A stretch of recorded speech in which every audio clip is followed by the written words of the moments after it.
Why do riders crash? Have you ever thought about that? Now, most of us know what we're supposed to do, right? Don't grab the front brake, don't look down, look through the corner, and all the other things that we've heard from our friends and even here on MCrider. Any rider who's spent any time developing their riding skills has heard and knows these basic principles. But riders still crash, even riders who can repeat back those same principles. Even though we understand some of the circumstances that can lead to a crash, we're still left trying to understand the reason for the crash. The true answer to that question of why riders crash is really simple. It's fear. But to alleviate those crashes takes some time and dedication on your part. This week on MCrider, let's talk about it.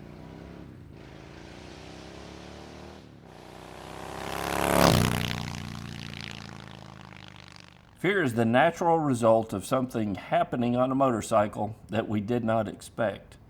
Fear causes us to stop thinking with our logical mind and use our reactionary mind.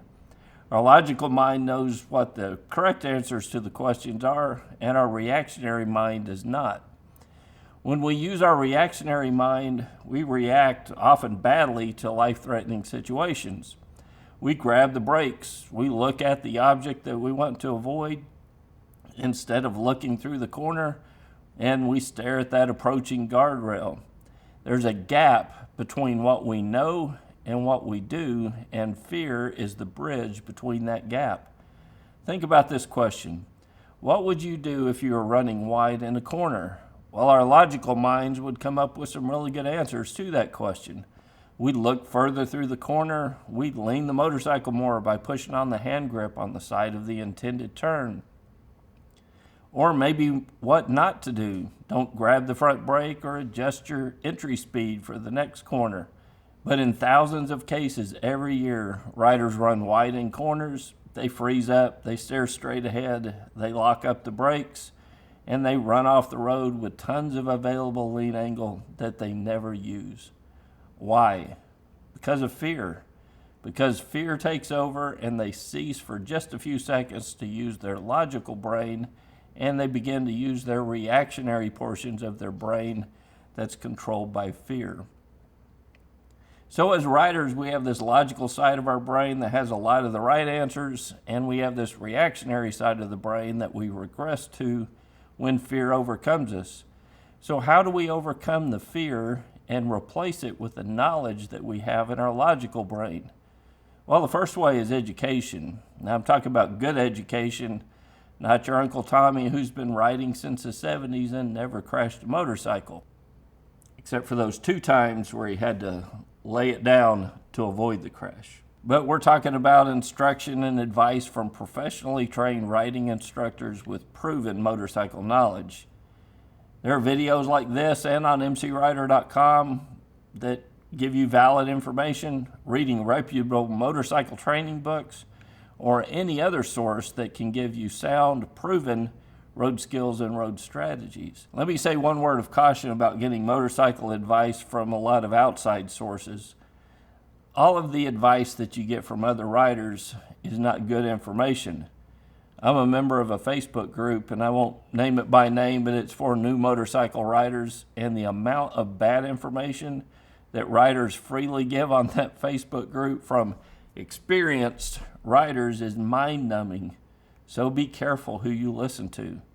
So if we start to replace bad information with good information, how do we move that information to the portions of our brain so that we will access it when the situations turn south? Training, practice, and repetition are the only ways that it will become a part of your response system. Training in a formal setting so that trained instructors can watch us and correct deficiencies. As most of you know, I'm a huge MotoGP fan, and they have some of the best riders in the world. Do you know what else they also have? Coaches. If the best riders in the world see the need for coaches, we're foolish as street riders to not see the value in getting professional instruction ourselves. But it does not have to be all training in a public setting. That costs money and it can get expensive. Training in a private setting allows us to further ingrain the techniques into our brain and replace our old reactionary responses with correct responses. Many riders will argue and say that you could just spend some seat time, and the more miles you get under your belt, the safer you'll be. That's advice you'll get from your Uncle Tommy.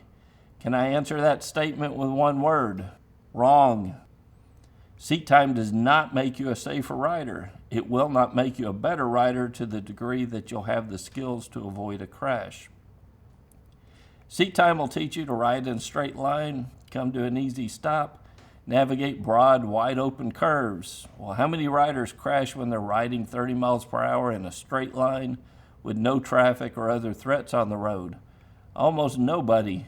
Riders crash when that car pulls in front of them, when the corner is sharper than they thought, or they fail to navigate around a hazard in the road. Because all some riders have ever trained themselves to do is ride in a straight line, when they need to do the uncommon thing to avoid the crash, their fear kicks in and they freeze up and they crash. Training takes you out of that comfort zone and forces you to do all the things that you're not likely to do on your daily ride, but it's exactly those skills that you need to avoid the crash. While we're on the subject of training, let me say something that may surprise a lot of you. A basic rider training class by itself does very little to protect riders from crashes. Let me say that again. A basic rider training class by itself does very little to protect riders from crashes. Well, you may be asking, how can I say that when this whole channel is about rider education and training?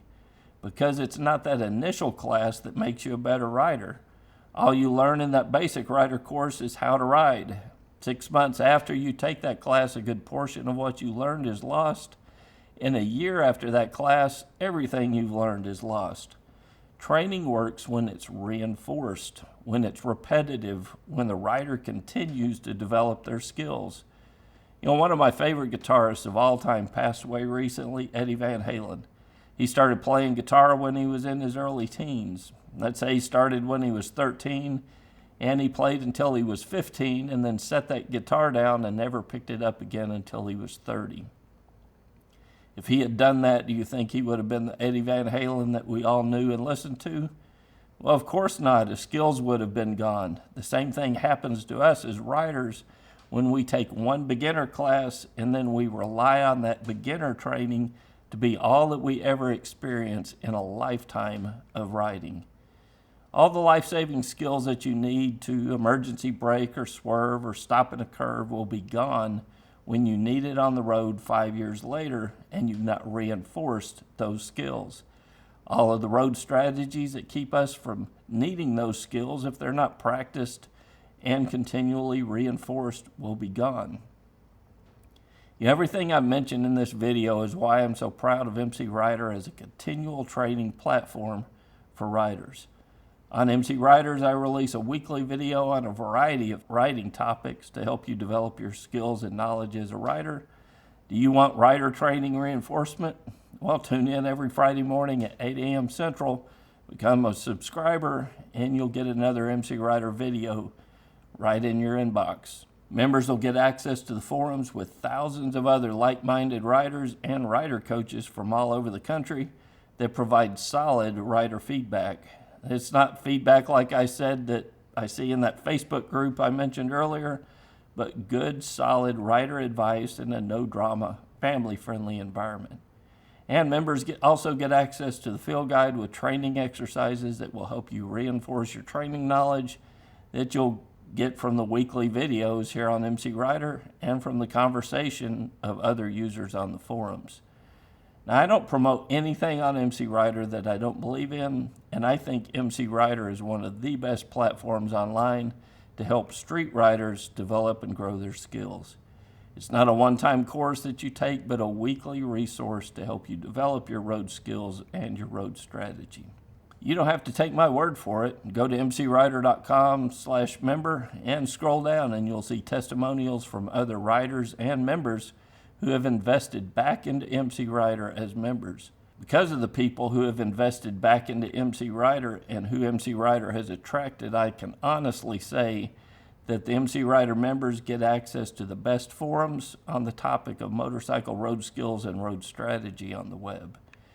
It is really a family with members who support and actively seek to help make us all better riders. So head over to mcrider.com/member, look at the membership options. You can pay monthly or annually. You'll get free months of access if you pay annually. You can get MC Rider videos ad-free there, so you don't have to wade through all the ads. You can get reflective decals, hats, and t-shirts. But most importantly, you'll be making an investment in yourself and supporting this channel, and that you'll have access to an entire community of other riders who are there to help you on your journey. Till next week, guys, it's Kevin with MC Rider, and I'll see you on the road.